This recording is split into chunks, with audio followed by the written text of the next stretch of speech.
Welcome in, Frostburg State fans, to our fall sports recap. That's right, we are finally done with our fall season. It was a busy season. It was a successful season for several of our teams, and now that everyone's wrapped up competition, we're about to head into our winter break here at Frostburg State. Morgan, once again, thank you for joining me, as we do every year here on this channel. Of course, Logan, thanks for having me. I know fall, that's how we kick off our year, athletic year, academic year. So fall is always a good, time to start with. So I'm excited to kind of recap it here with you today. And we will begin with our newest fall sport, and women's rugby just completed their second season. A great run for them. You see the growth that they made from year one into year two. A 5-4 record, a couple of those by forfeit, but certainly saw the level of competition. Some freshmen and some pieces brought back from last year. The head coach, Jeff Horton, has really taken a step forward, making the NIRA Division II playoffs for the first time, reaching the semifinals. Really tough competition against American International. But, that win over New Haven to get them into the tournament itself, just a year of growth and, a sport that we've kind of grown to love and learn and love to watch. No, for sure, Logan. And I think women's rugby kicked off our fall season this year in late August. And, shout out to head coach Jeff Horton and his coaching staff, building such a strong program as one of the emerging sports in female athletics this year. And like you said, 5-4 record, awesome home wins over Emory and Henry and New Haven. And I know you said going into their first ever playoff game in the IRA semifinals, they did lose to a tough contest with American International, but such a strong, fun group of girls you get to watch, emerge and grow as young female athletes. And I want to give a shout out to some of the freshmen, Natalie Allen and Scout Spadoni, kind of teaching us the way of how, women's rugby should be played. So definitely excited for their third season coming up next fall. Yeah, and they do lose a crop of seniors. It was nice to honor them on senior day with their traditions and how they kind of do things. But with just a second-year program, you're really going to be loading more than you're going to be losing for most of these seasons. So we're certainly excited for next year, maybe another step forward, potentially getting a playoff win. That would certainly exceed some expectations. But Coach Horton, Coach Giacchetti, who we're going to miss, and Coach Baker doing a fine job over there. We'll then move on to the gridiron for football, and it was not the season they were hoping to have, 6-5, kind of in the middle of the pack in the MEC, but a couple of close losses in there, a 1-point loss to Wheeling, 3-point loss to Fairmont on a walk-off field goal. You certainly saw, especially in the beginning of the year, some of the pieces that are going to be there, and the offense really took a step forward. The defense was strong in the first half. The second half kind of fell behind, but there are pieces to come back. I mean, our offensive line only graduates one senior. That was really a young piece this season. Miles Fulton, in his first full year as quarterback, really showed some glimpses and what can be there if he just fine-tunes a couple things.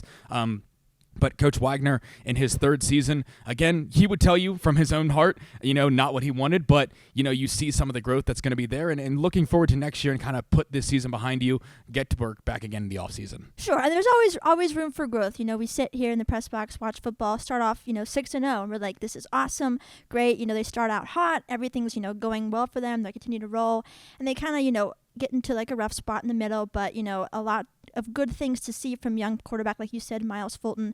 Frostburg State football put up 2 50-point games, 2 40-point games early on in their 6, winning streak in the beginning, and then you said, that you mentioned the Wheeling loss kind of in the middle by a few points, then you end your season with the close loss to Fairmont State, and just wasn't enough there to kind of finish the season. But rounding out the season, you get accolades that you need 12 All-MEC members for Frostburg State football, which is, is a good note to end on, getting the accolades that the players deserve on the field. I want to get a shout out to Jordan Marcucci, one of our All-MEC first team members, got All-Region honors as well, one of the top kickoff returners in the country, scoring 3 touchdowns, I know, in a 3-game span. Also shout out now defensively, Yasir Holmes, such a strong, solid defensive player, also one of our All-MEC first team members, I think top 10 in the country in tackles for loss. So it's good to see the players get the recognition they deserve, even though it's not the record that shows as well. Yeah, and seniors involved there, as you mentioned, you see Leonard Scott, another one of those defensive linemen, also a senior, going to be graduating. Colby Street, who's kind of put his heart and soul into Frostburg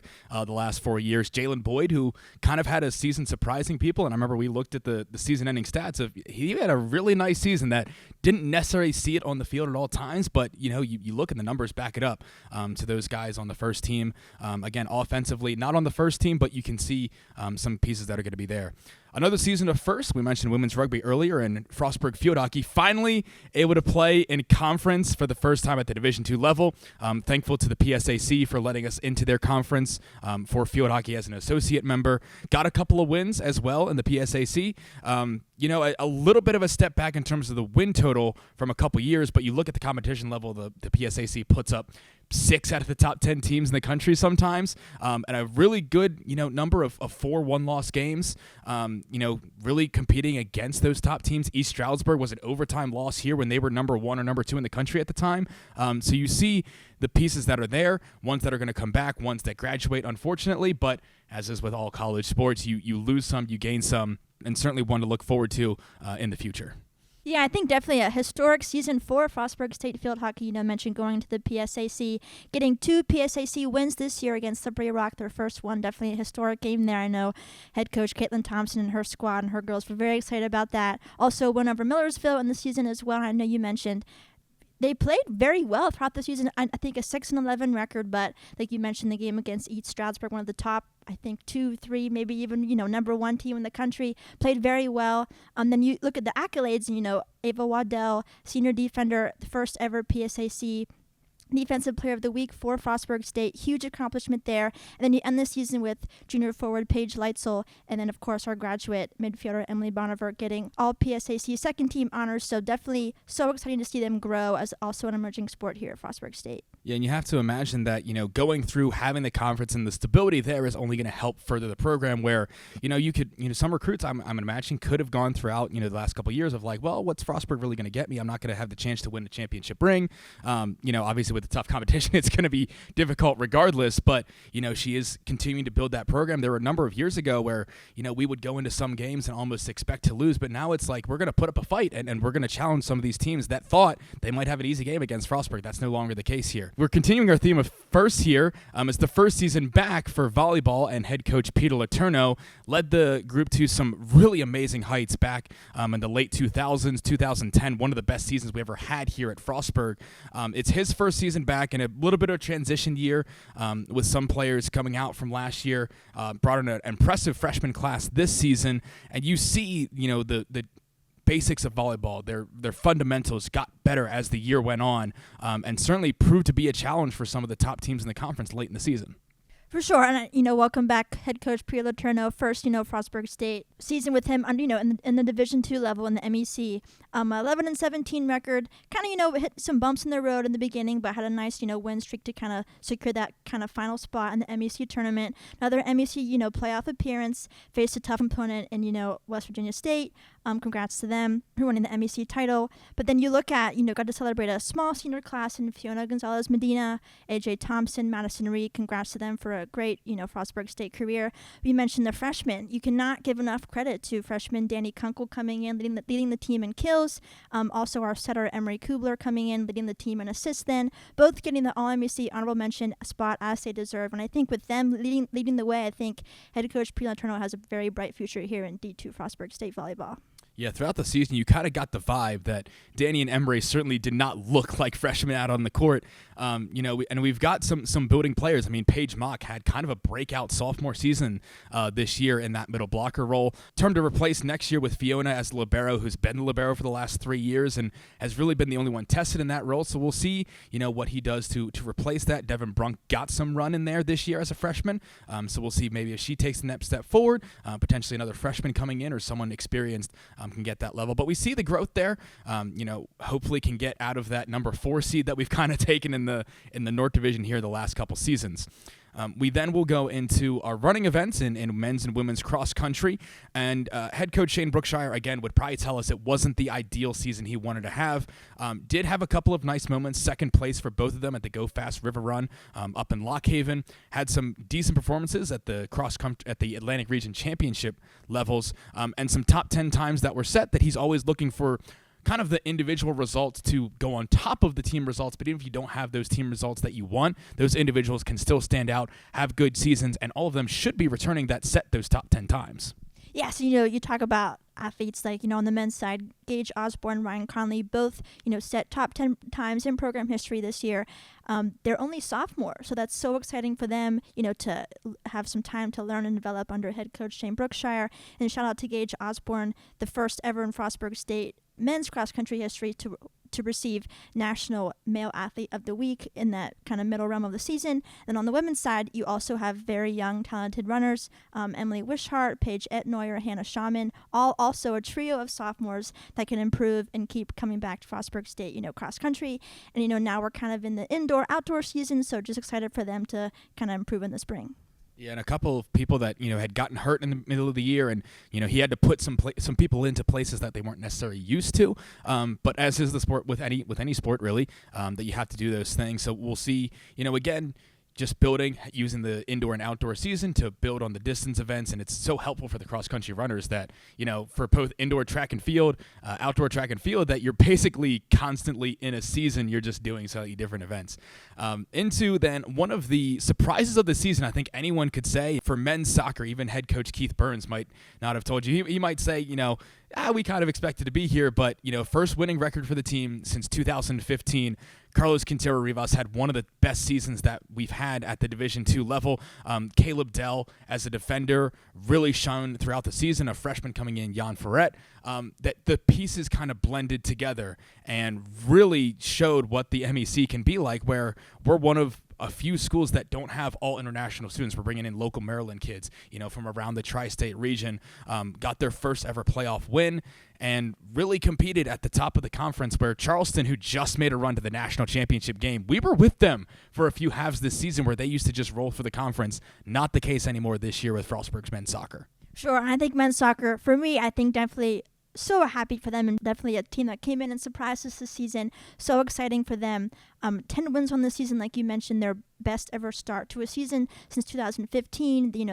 They beat West Liberty in the first round of playoffs, earning that first ever MEC playoff win here, in Bobcat Stadium. Congrats to them. That is awesome. And then they finished out the season with 6 members on the All-MEC teams. You mentioned Caleb Dell, a senior. Then you have Andrew Denard coming in as a freshman. I believe started every game, was phenomenal on the back end. And you go to the midfield, Mateo Quadros, Alex Retzos, also All-MEC members as well. And then you look at Jan Fret in goal, who stood very tall in goal. I might say, as a freshman, that is awesome for him. And then you tap it off with Carlos Quintero Rivas scoring 11 goals on the season, the only Bobcat for men's soccer to receive All-MEC first team honors, and also getting the All-Region nudge as well. So definitely exciting season for head coach Keith Burns and his squad. Yeah, and talk about Jan standing tall in goal. 6'7" will kind of help you do that. Carlos up top, just, an outstanding season that, the players knew to kind of go to him, and he was so willing to work for the team that you just saw the togetherness this year that's kind of been missing in recent seasons, where everyone's playing for each other. They go down to the corner flag when they celebrate a goal. I remember Lakib Slidas hitting the CU in front of everyone. That was a big moment for him as well. And then we will round out with women's soccer kind of doing what they've been doing for the last couple seasons. Another MEC North Division title, another strong run in the MEC tournament, an NCAA tournament appearance. Head coach Brian Parker has really figured out this Division II Mountain East Conference thing, and one of the best seasons that we've ever seen here, not just in Division II, but in the history of Frostburg women's soccer, with Kat Smith got pretty much every accolade that you could dream of, but was helped around by such a strong supporting cast, and going to lose a really strong senior class. But the freshman class that we brought in, there's going to be some pieces in there that are going to really run the table for this next 4 years for them as well. Absolutely. And I feel like you can't say enough. Women's soccer had another women's soccer season. Congrats to them. 15-4-2 record. Like you mentioned, their 5th division title here in the MEC, their 3rd straight NCAA tournament appearance. Just fantastic group of girls, such strong leadership. I know captains this season, Katie Stern and Kat Smith.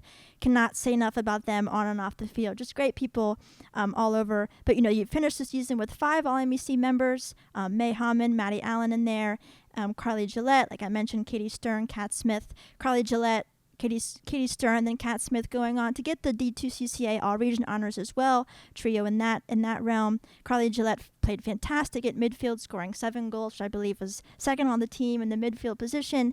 Katie Stern just works so hard. Nothing you can't say enough about her and her strength this season. In my opinion, the best goalkeeper in the conference, so a great senior year for her.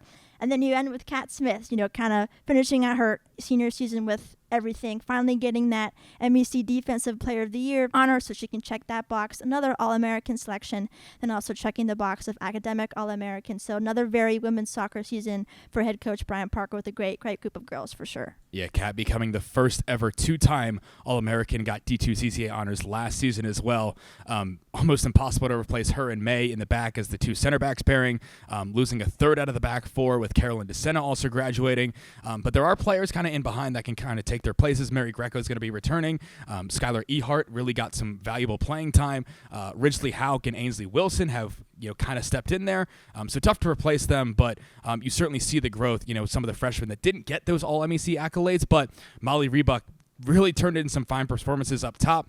Ellie Fiedler was a rock at the base of midfield, started every single game, played almost every minute that she could. Cassidy Page out on the left wing really showed some speed, and there were a couple times that we looked at her and be like, well, that was pretty fast there, but you certainly see what he has built and continue to build throughout the seasons, that they will be a force to come for the foreseeable future, certainly. Well, that will do it for our fall sports. We are in the midst of winter. Have a little bit of a break here. Women's basketball just wrapped up their 2024 season last night against UDC. Women's wrestling will close out on December 30th out in Northwestern in Chicago, Illinois. But we certainly have seen some real successes. Men's and women's wrestling off to really strong starts for being second-year programs. Women's basketball continuing to impress, and men's basketball kind of showing that they belong, already matching last season's win total. But we are certainly excited for these sports. Indoor track and field got started a couple weeks ago.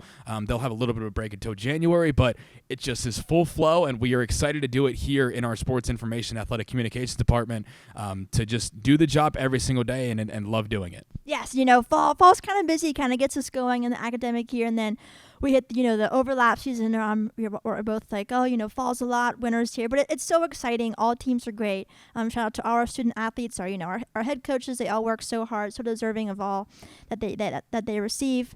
And you talk about women's basketball, men's basketball on a roll now. Men's basketball already improving from last year, so just the growth, that's fantastic to watch. Women's basketball, a top, look out in the conference. They're 8-4 this season so far. And then you look at men's and women's wrestling, both emerging sports, both in their second ever season here at Frostburg State. So exciting for them. Women's wrestling 9-1, already, checking off region honors as well. And then you look at swimming, just had our final home swimming event of the year as well. Had senior day, so congrats to all our seniors.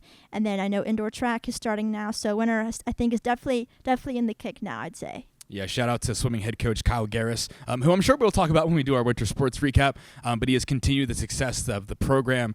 This team has gone through a lot of coaching changes throughout some of their careers, and he has kind of steadied the ship a little bit this season and given them some stability to go forward, and we'll see what they do in the conference championships, but that'll be in a future date. When the spring sport starts, we will try to find a spot to honor our winter sports. We always do, but appreciate all of our fans for tuning in. Congratulations to all of our student athletes and students who are graduating here upcoming in our December graduation. We have certainly enjoyed, all of the fans, the athletes that come and thank us for our job. We are happy to provide the services to you guys. And for that, Morgan, again, thank you for helping our office run this season, where it has certainly been tough on us, but always able to make it work and able to and willing to have the success of those teams, be able to put it out there for everyone to be able to view. Sure, absolutely. I know fall's great, winter's great. We get into spring and we're all busy. We all work so hard. Shout out to you, Logan. I know we work well together. Our department's awesome. Our athletic director, Troy Dell, he's amazing. It's a great athletic scene here at Frostburg State. So couldn't be more excited to be here with you guys. Well, that will do it for us on our fall recap. Be sure to tune in to our Frostburg State social media channels, mountaineast.tv/Frostburg, to catch all of our live streams. We will be back at some point in the spring to recap our winter sports as well.